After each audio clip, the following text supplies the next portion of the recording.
Yo les amis, j'espère que vous allez bien. On se retrouve pour le débrief de ce match entre le Real Madrid et le Betis. 2-0 pour le Real Madrid les gars, dans un match assez poussif comme c'est le cas depuis le début de la Liga les gars. Heureusement qu'on remporte cette victoire parce que c'était interdit de perdre ce match ou même faire match nul. Parce que si on faisait match nul ou qu'on perdait ce match là les gars, on allait se retrouver à 7 points d'écart avec le FC Barcelone ou à 6 points d'écart si on faisait match nul. Aujourd'hui, grâce à cette victoire, on se rapproche du FC Barcelone. Là, on est deuxième au moment où je vous parle. Voilà, avec 4 points seulement d'écart avec le FC Barcelone. Je sais que 4 points, ça peut paraître beaucoup pour certains, mais on n'est qu'au début de la Liga, les gars. Faut se dire ça. Là, on commence à monter en puissance. On a bien vu comment l'équipe s'est débrouillée aujourd'hui, contrairement au match précédent. On a vu un trio d'attaque, Vinicius, Kylian Mbappé et Rodrigo, qui était beaucoup mieux que les matchs précédents. Kylian Mbappé était en jambes aujourd'hui. J'ai vu un Kylian Mbappé qui avait vraiment envie, les gars. Et franchement, les gars, ça m'a fait plaisir. On a passé notre temps à le critiquer lors des 3 premiers matchs. Il a passé vraiment, ces derniers temps, ça a été compliqué pour lui avec les histoires de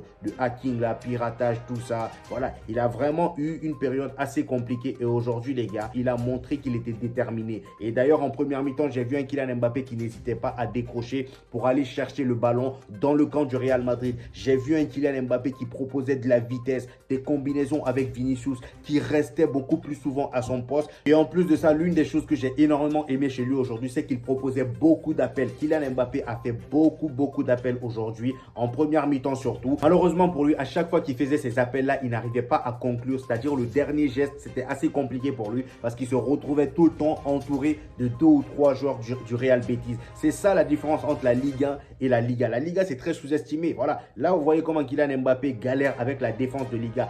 Voilà, il y a plein d'équipes qui jouent défensivement. On a vu avec Valladolid, on a vu avec Las Palmas, on a vu avec Mallorca. C'est toujours comme ça, les gars. C'est compliqué. Heureusement, d'ailleurs, aujourd'hui, le Real Betis, voilà, ils n'étaient pas là pour jouer défensivement. Même l'entraîneur, pendant la pause, il a dit arrêtez de jouer défensivement, essayez de garder la balle dans leur camp. C'est pour ça que je vous dis, ils n'étaient pas venus pour rigoler, hein, le Betis. Aujourd'hui, ils sont venus pour jouer au football. Donc, ça faisait que défensivement, c'était beaucoup plus léger et abordable que les précédentes défenses qu'on a affrontées. Mais dans les marquages individuels, ils étaient toujours là autour de Kylian Mbappé. Et ça, je l'ai constaté dès le début du match. Et comme vous avez pu le constater, les amis, Carlo Ancelotti nous a encore proposé le même système. Voilà, c'est-à-dire Kylian Mbappé en pointe, Vinicius et Rodrigo sur les côtés. Mais aujourd'hui, la seule différence que j'ai constatée, les amis, parce que oui, au début du match, je me suis dit, mais il se fout de nous, Carlo Ancelotti. Pourquoi il nous met le même système alors qu'il sait très bien que ça ne marche pas? Enfin, pour l'instant, ça ne marche pas. Mais aujourd'hui, j'ai constaté qu'il y avait une petite différence. C'est que Rodrigo partait rarement sur le côté gauche. Je l'ai presque jamais vu sur le côté gauche de Vinicius pendant tout le match. Il est parti une ou deux fois et c'était tout. Il n'y avait que Kylian Mbappé et Vinicius qui permettaient sur ce côté gauche. Franchement, les gars, aujourd'hui, c'était beaucoup plus fluide, voilà, offensivement, que les précédents matchs. Parce que les précédents matchs, les gars, c'était bourbier, voilà, c'était n'importe quoi, c'était brouillon. Et ils étaient tout le temps sur le même côté à 3, c'était n'importe quoi. Aujourd'hui, Rodrigo est bien resté sur son côté droit. Franchement, d'ailleurs, Rodrigo, je l'ai trouvé impeccable aujourd'hui. Ce gars-là doit rester dans l'effectif du Real Madrid. Il n'est pas censé être au banc. À chaque fois que Rodrigo est dans l'effectif du Real Madrid, on est serein, surtout balle au pied, les gars. Regardez, à chaque fois que le gars il a le ballon au pied, t'es serein, tu stresses même pas tellement il est à l'aise. Déjà sur le but de Kylian Mbappé, le but vient de lui. Il fait la passe à Valverde. Valverde, belle talonnade pour Kylian Mbappé. Et d'ailleurs, Valverde, quelle passe. Belle talonnade à Kylian Mbappé. Et Kylian Mbappé conclut un geste de vrai attaquant. Le but est juste magnifique. Franchement, les gars, Kylian Mbappé aujourd'hui, il a été impeccable. Quand il faut le critiquer, on le critique. Mais quand il faut dire des choses positives sur lui, il faut aussi le dire, les gars. Et j'espère surtout que dans les prochains matchs, il va continuer comme ça. Et pour continuer avec Kylian Mbappé, les amis, on a vu que Vinicius l'a laissé son penalty. Penalty qu'il était censé tirer parce que oui, Carlo Ancelotti, même quand Vinicius a laissé Kylian Mbappé prendre le penalty, Carlo Ancelotti était de loin là-bas en train de parler. Il avait même dit à Valverde de dire à Vinicius de prendre le ballon, voilà, de prendre le penalty, mais il a décidé de le laisser tirer et en plus de ça, il motivait les supporters pour encourager Kylian Mbappé. Voilà, Kylian Mbappé tire et il marque. Il avait d'ailleurs très bien tiré. Franchement, les gars, c'était un très beau geste de la part de Vinicius. Ça, c'est la marque de Vinicius, les amis, la générosité. Le gars, il n'est pas égoïste. Il ne pense pas qu'à lui-même. On l'a vu avec Karim Benzema. On l'a vu avec Jude Bellingham qui venait d'arriver. Vinicius, il a toujours été au service de Jude Bellingham quand il le fallait. Aujourd'hui, les gars, c'était au tour de Kylian Mbappé. Lors du précédent match, il y a eu plein de gens. Voilà, il y a même Gucci, l'ancien joueur du Real Madrid. En gros, il a fait polémique à la fin du match en disant disant que pourquoi Kylian Mbappé a laissé Vinicius tirer le penalty. Voilà, lui, il comprenait pas. Et lui, son argument, c'était que Kylian Mbappé a tiré beaucoup plus de penalty que Vinicius. Donc, c'était logique que Kylian Mbappé prenne ce penalty. Mais j'ai envie de dire, c'est pas comme ça que ça se passe. Kylian Mbappé a trouvé Vinicius au Real Madrid. Et en plus de ça, Vinicius, c'est le leader du Real Madrid. Donc, Kylian Mbappé ne peut pas venir comme ça sous prétexte qu'il a tiré beaucoup plus de penalty que Vinicius pour prendre le penalty dans les mains de Vinicius. Ça ne se fait pas comme ça. Et d'ailleurs, si vous voulez un exemple, Kylian Mbappé au Paris Saint-Germain, il avait trouvé Neymar au Paris Saint-Germain, oui ou non? Mais malgré ça, vu qu'il s'était imposé au Paris Saint-Germain, vu qu'il commençait vraiment, voilà, on va dire que c'était le joueur qui avait beaucoup plus d'influence dans le club que Neymar et Lionel Messi, il prenait les penalties. Voilà, il a commencé à embrouiller Neymar, alors que Neymar les tirait beaucoup mieux que lui. Voilà, c'était le meilleur tireur de penalty à cette époque-là. Voilà, Neymar, c'était le meilleur tireur de penalty à cette époque-là. Mais ça n'a quand même pas empêché de récupérer le penalty dans les mains de Neymar. Et ça a même fait polémique. Voilà, et il y avait même Lionel Messi dans l'équipe. S'il faut comparer le nombre de pénaltys tirés par Kylian Mbappé à cette période-là et le nombre de pénaltys tirés par Lionel Messi ou Neymar, il n'y a pas photo. Mais il les avait quand même pris parce que c'était lui, on va dire, le leader de l'équipe à ce moment-là. Donc là, c'est pareil, les amis. Vinicius, certes, il n'a pas tiré beaucoup de pénaltys, mais c'est lui le tireur du Real Madrid. Il faut se mettre ça en tête. Et c'est là, moi, je me dis qu'en fait, là, c'est vrai que Vinicius, il a fait un beau geste en laissant Kylian Mbappé tirer ce pénalty. Mais il faut faire très attention pour ne pas qu'il continue à faire ça. Parce qu'on connaît très bien Kylian Mbappé. Quand il va commencer à vraiment s'imposer dans cette équipe, les pénaltys, il va vouloir tous les tirer. Parce que oui, les gars, c'est le 9. Il va vouloir tous les tirer. Kylian Mbappé, on le connaît. J'espère que ça ne va pas se passer comme ça. Mais en tout cas, aujourd'hui, voilà, pour revenir sur le match, il a sorti un gros match. Et j'espère que dans les prochains matchs, il va être tout aussi performant. Voilà, il va avoir la même envie, la même niaque qu'il nous a proposé aujourd'hui. Cependant, les amis, comme je le disais en début de vidéo, malgré la victoire, le Real Madrid, voilà, a été très poussif aujourd'hui. Ça manquait de créateurs.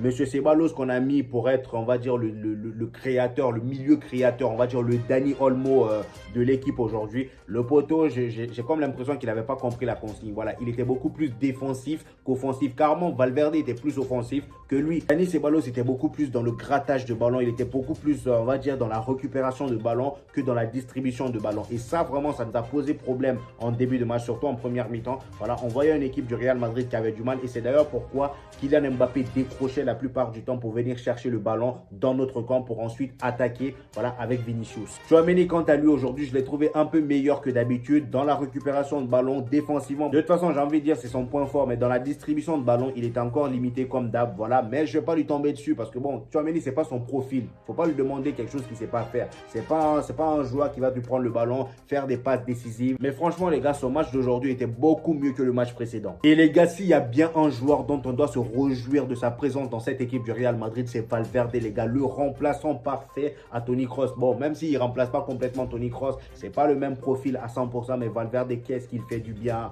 Valverde, qu'est-ce qu'il fait du bien. Il est tellement sous-coté. Ce mec-là, j'ai comme l'impression qu'il a zéro flop à son actif. Dites-moi le dernier match que Valverde a fait où il a été mauvais. C'est rare.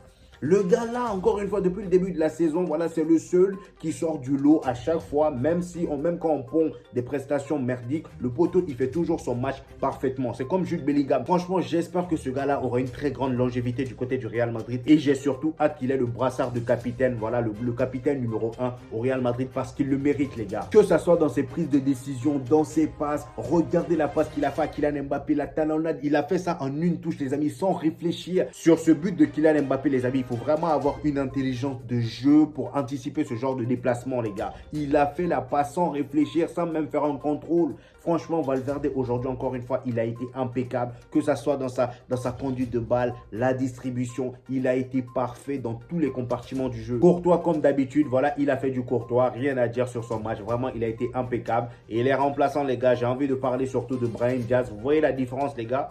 Vous voyez, quand je vous dis qu'il y a des joueurs, ils n'aiment pas être titulaires. Brahim Diaz, encore une fois, il rentre aujourd'hui en tant que remplaçant super sub. Le gars, il te fait du Brahim Diaz comme d'habitude. Il te fait une rentrée magnifique. Mais lui, là, tu le mets titulaire le prochain match, il va encore te foutre la merde. C'est ça, en fait. Il y a des joueurs comme ça, je sais pas si c'est parce qu'ils ont trop joué remplaçant qu'au final, ils n'arrivent plus à se sortir de ce profil-là. Mais les gars, Brahim Diaz, c'est dommage, hein. C'est vraiment dommage de ne pas pouvoir le mettre titulaire. Franchement, parce que vu la qualité qu'il apporte, regardez, dès qu'il est rentré dans le jeu, les gars, ça a changé. Notre jeu a changé complètement. Dès qu'il est rentré, ça a changé. Voilà. Et c'est dommage qu'on ne puisse pas le mettre titulaire parce qu'on sait très bien le rendu que ça va être. Et j'espère que Arda Güler, ça ne sera pas la même chose. Parce que bon, Arda Güler, j'aimerais bien qu'il s'impose au Real Madrid en tant que titulaire. Mais lui aussi, la dernière fois, on l'avait mis titulaire, il a vu flou. Vous voyez ce que je veux dire? Bref, malgré que le jeu n'était pas magnifique comme on le voulait, les amis, le Real Madrid l'emporte 2-0 et on est désormais deuxième de Liga avec 4 points voilà, de différence avec le FC Barcelone. J'espère qu'on va vite les rattraper parce que là, à ce rythme-là, vu comment le Barça est en train de filer là, des 7-0 par-ci par-là, j'espère qu'on va vite les rattraper parce que là, ça va être compliqué, les gars. Le jeu du Real Madrid n'est pas encore très fameux. Voilà, aujourd'hui, on a vu de l'amélioration, surtout au niveau de notre trio d'attaque. J'espère qu'on va continuer à s'améliorer parce que bon, le prochain match, c'est contre la Real Sociedad et eux, là-bas, ça rigole pas, les gars. Real Sociedad, ils vont pas le faire cadeau. On sait très bien comment ça joue là-bas. Franchement, les gars, j'espère qu'on sera prêt pour ce match. Bref, les amis, c'était mon avis sur ce match, les gars. N'hésitez pas à me donner le vôtre en commentaire. J'hésiterai pas à vous répondre comme d'habitude. Voilà, pour ceux qui ne sont pas encore abonnés, ici, vous avez des débriefs du Real Madrid et du FC Barcelone. Et quand il n'y a pas des matchs comme la semaine à venir, voilà, cette semaine, il n'y aura pas de match du FC Barcelone ni du Real Madrid. Donc, ça sera des vidéos actualités chaque 2 jours. Donc, abonnez-vous pour ne rien rater. Si vous êtes un fan du Real Madrid ou du FC Barcelone, croyez-moi, vous n'avez pas envie de rater mes vidéos. Abonnez-vous, les gars. Voilà. Et n'oubliez pas le petit pouce bleu qui fait toujours plaisir. Ça aide au référencement. Et on se dit au prochain épisode, les gars. Peace!